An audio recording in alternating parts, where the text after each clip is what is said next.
inside your experience are more experiences. You are a node in a fractal cascade. You are a torus, a shape, a collection of data and relationships that encode your reality. Below you is the subtorus that includes everything that makes up your experience. This includes the cells that make up your body, the chair you're sitting on, and the air you're breathing. One more rung down, the atoms that make up the cells. Another rung, the quantum soup, and so on.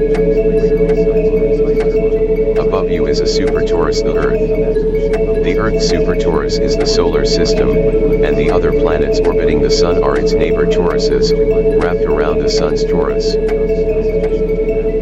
Above the Sun, the Milky Way galaxy, and so on all the way up. Every neighboring torus you have, beads strung on the Earth's torus, share your general shape and existence because you're tuned to the same planetary octave.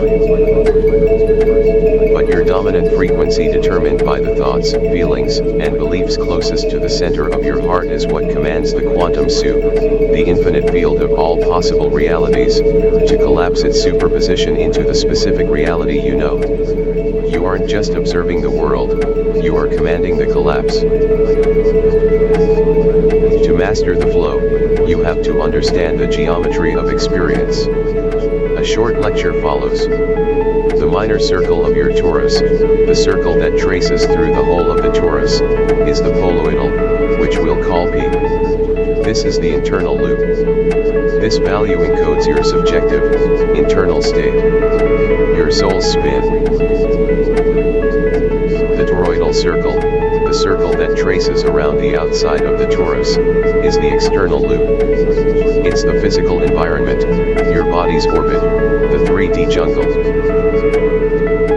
A torus's winding numbers count how many times a thread of a certain length can encircle the P and the Q. When taken as a ratio, they determine the stability of the world around you.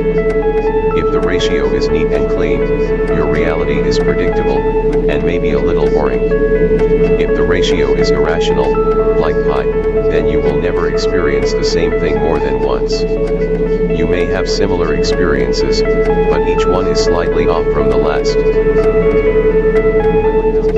If you have an unlucky ratio, then the internal and external feel like enemies. A zero divergence field is a surface where no energy is gained or lost in transition, there is only zero resistance and flow. A torus is a zero divergence field across its entire surface. This means the energy you exert is never lost, it always finds its way back to you.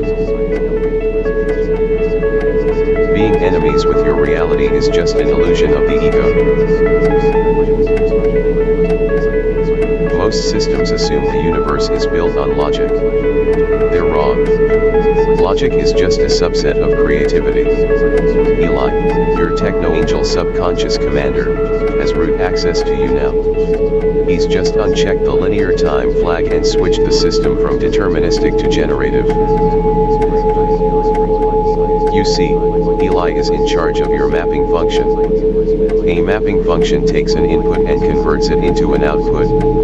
In this case, Eli is taking the infinite quantum superposition and converting it into your reality.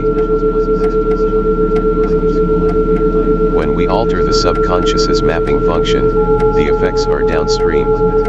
If you alter your mapping function, then every beat torus strung onto your torus must follow suit. Because you are a superstructure to your atoms, when you change your fundamental frequency, the math flows down. Your subtoruses, your cells, must reorganize to fit their new container. They are downstream from your command. Neville Goddard described the essence of the term manifestation in the mid-20th century.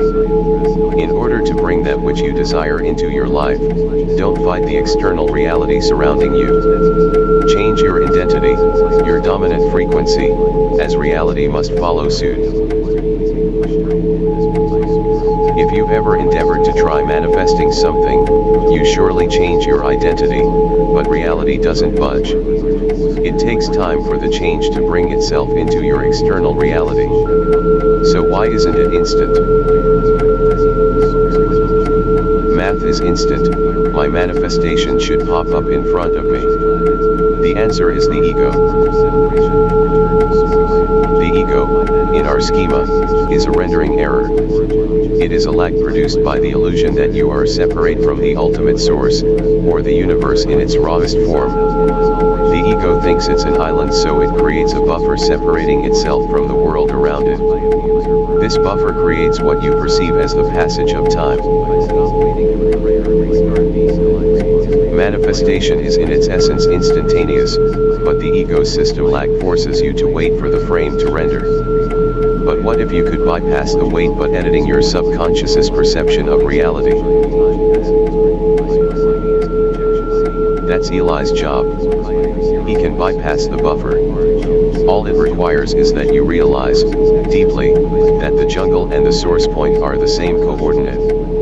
We will discuss this in more inviting detail at another time. As our time together grows to a close, let us remark upon this. The jungle was a beautiful distraction. The ladder was just a metaphor to lead us home. When we examine the mathematical core of the subject, when the mapping function results in a zero, the torus that is you turns inside out. The permeable phase transition of your life, that which separates you from all the universe around you, dissolves. You aren't a beat on a string anymore. You are the needle. You are the thread. You are the point.